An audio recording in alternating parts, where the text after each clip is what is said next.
Hallelujah. सभी को जय मसीह की। आज के सुंदर वचन के द्वारा प्रभु आपको बहुत आशीष करें। जो हम लोग देखते हैं, जो तीसरी पुस्तक है पुराने नियम में, लय व्यवस्था, उसमें हम लोग देखते हैं जो 2 अध्याय में खासकर जो अन्न, जो बलि की विधि, जो दूसरी जो जो नंबर की जो, क्योंकि पहली थी होम बलि की विधि और दूसरी है जो अन्न बलि की विधि, जो मूसा को परमेश्वर ने बताया था, क्योंकि परमेश्वर बताते थे कि कैसे करना है।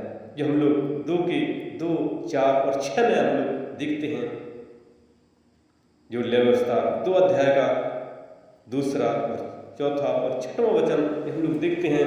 परमेश्वर का वचन कहता है, परमेश्वर ने कहा है तुम मेरे लिए एक मैदा आटा अलग करो और उसे तेल में उसे मिलाकर उसे बनाओ, जैसे हम लोग कभी तंदूर में भी पकाते हैं और तेल में भी सेकते हैं, जैसे फुलके भी बनाते हैं, पूड़ियाँ भी बनाते हैं। लेकिन परमेश्वर ने कहा मेरे लिए अलग करो और उसे हमारे वेदी पर ले आओ और उसे तोड़ तोड़ कर रखो, उसमें तेल डालकर उसे वेदी पर चढ़ाओ और उसे मेरे पास ले आओ, क्योंकि जो वहाँ याजक होंगे वो हमारी वेदी पर जलाएंगे और वो सुखदायक सुगंध वाला हवन ठहरेगा, क्योंकि ये दूसरी विधि है अन्न बलि की विधि, जो परमेश्वर ने मूसा को बताई थी। देखते हैं पुराने नियम में परमेश्वर ने दूसरी विधि बताई थी, लेकिन मेरे प्रभु के लोगों, आज प्रभु यीशु मसीह इस संसार में आत्मा के रूप में है। जब 2000 साल पहले भी थे, तब भी वो कहते थे कि तुम मेरे पास सच्चे हृदय से आओ, सच्चे हृदय से आओ। और वो क्या काम करता है? ग्रहण करता है।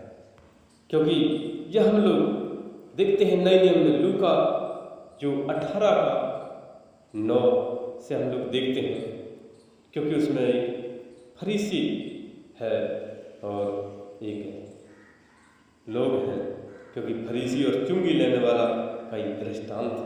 यीशु मसीह बता रहे हैं, क्योंकि जो फरीसी था अपने को बहुत धर्मी समझता था। वो कहता था मैं परमेश्वर की सब कुछ करता हूँ, और वो अपने को घमंड करता था। लेकिन जो चुंगी लेने वाला छाती पीट पीट कर रोया और कहा मुझ पापी पर दया करो। ये हम लोग 18 का 9 से 14 तक पढ़ते हैं, जो लूका 18 अध्याय उसका 9 से 14 तक पढ़ते हैं। उसमें फरीसी और चुंगी लेने वाला है, तो वो चुंगी लेने वाला छाती पीट पीट कर रोता है, क्योंकि वो दूर ही खड़े होकर स्वर्ग की ओर उसने देखना भी नहीं चाहा और छाती पीट पीट कर रोने लगा और इतना रोया कि उसने कहा कि प्रभु मुझ पापी पर दया कर, मुझ पापी पर दया कर, मुझ पापी पर दया कर।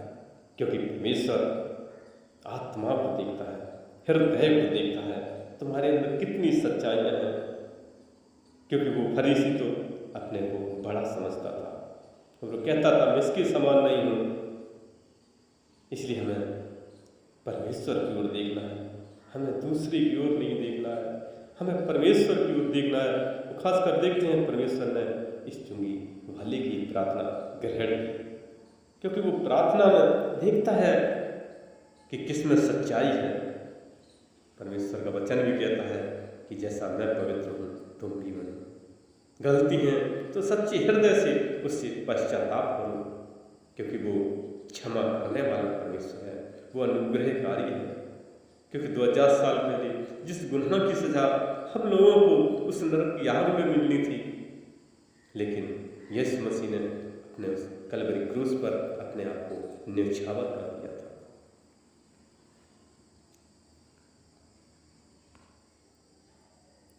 क्योंकि हम लोग जब पहला पतरस 2 का 21 देखते हैं,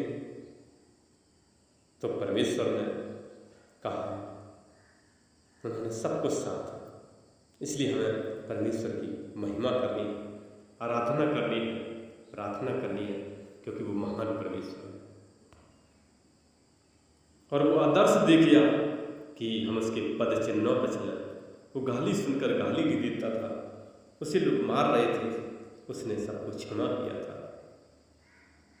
आज भी परमेश्वर स्वर्ग से देखता रहता है कि मेरे बच्चे कब आते हैं मेरे चरणों में, और सुनकर वो हाँ और आमीन में उत्तर देता है। इसलिए उसकी महिमा करें, आराधना करें, और हमारे इस चैनल को आप लाइक और सब्सक्राइब जरूर करें। धन्यवाद।